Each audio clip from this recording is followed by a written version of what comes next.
media. Let me get this question to Ms. Val. The Washington Post has endorsed you. Tommy, please. No, And so I'm glad. Adrian Fincher gave us a budget that was unbalanced. That's what we had to do. People are tweeting. Well, there was a lot of trying, but failing. Yeah, not doing a great job at it, quite frankly. Mike DeBonis with the Washington Post is here. He covers what goes on at the district building for the Washington Post.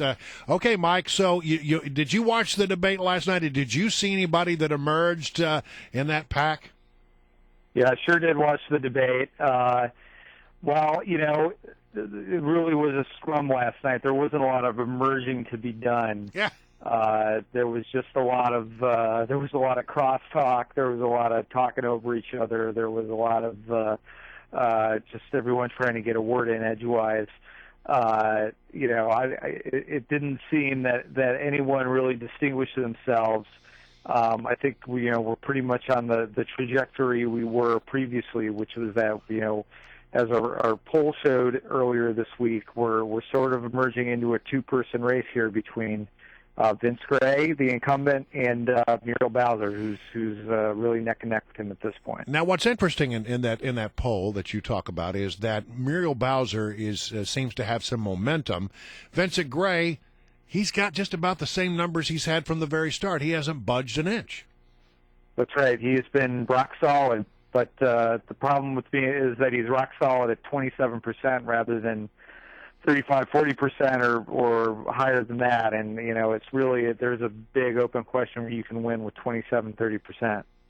And what did you think of that kind of strange alliance between Mayor Gray and Jack Evans last night? Gray was asked who he would support if he didn't win, and he said, well, Evans is the only other one here who has the experience to run this city. And we've tried to get Jack Evans to criticize the mayor, even after the Uncle Earl plea bargain came down, and he won't do it. It's been somewhat mystifying from the very beginning of this race. It's just Jack Evans' strategy has been basically to say, if you think things are going well in the city, you're just not happy with what's going on with the mayor in this investigation. Here I am. I'm the guy who's basically going to keep the ball rolling, and I'm not going to be in trouble with the FBI. Unfortunately, most of the people in the city think that what's going on with the mayor in that investigation is a pretty serious problem. And, the fact that he's not been more willing to more openly question that and criticize the mayor for his conduct in his 2010 campaign, that's been a really it's a head scratcher. Yeah, but what's interesting about that, Mike, is you say most people think that the guy, they're not happy with him. They think there's something up with this investigation, the shadow campaign, that he, as the U.S. attorney has suggested, he knew something about it. But yet 26% 27% of those who were surveyed say that they will vote for the guy anyway. And that may be just enough. It may be. It's really going to be about turnout at the end of the day. I know that it's kind of a cliche when it comes to elections, but right now, what is that people that really, there's just a really large group of people out there who aren't really sure among the various candidates who they support. I think they'd be willing to support Jack Evans. They'd be willing to support Muriel Bowser. They'd be willing to support Tommy Wells. But they want to vote for the person who has the best chance of beating Vince Gray. And you're seeing people just coalesce and gather behind Muriel Bowser at this point. And if that continues over the next few days, it's going to be very difficult for Vince Gray to win. Our guest is Mike DeBonis. Of course, his blog over at the Washington Post is the District of DeBonis, and he covers the city so the rest of us don't have to. Mike, let's talk about Muriel Bowser for a minute. First of all, it was actually a brilliant political strategy for Vince Gray to say, listen, if you don't like me, vote for Jack Evans, because Jack Evans is polling the lowest of those four, so it's going to help him to draw votes away from the other two opponents, Wells and Bowser. It seemed like everybody was going after Muriel Bowser for her, as they put it, her lack of experience. Did she address that concern in a legitimate way last night? She's been hearing that for a long time, and I think she's realized people are willing to look past that. I mean, she has a really ready, reply to whenever anyone says that, which is that I'm basically just as experienced as Adrian Fenty was when he was elected in 2006. He'd been on the council for 6 years. She's been on the council for 7 years now. People who say she hasn't done anything.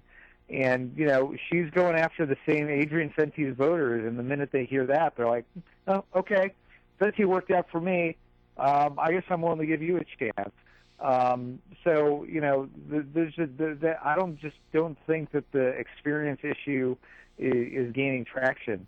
It's incredibly frustrating that Jack Evans, who's been on the council for, 22 years now, and he's wanted to be mayor for all of them.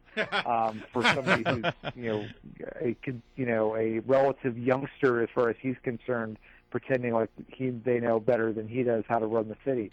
But the fact of the matter is that this election isn't about experience.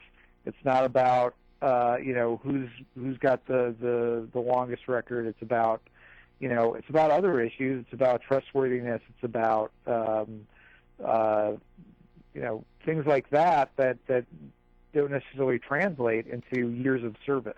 All right, so who's got the best get out the vote organization in your estimation? Muriel Bowser or Mayor Gray? Well, it's it's hard to say. It really is. I mean, the mayor is putting a lot of resources into that, and he's got some money to spend. Race. He's got $500,000 to spend in the last week. It's going into paid canvassers. It's going into phone banking.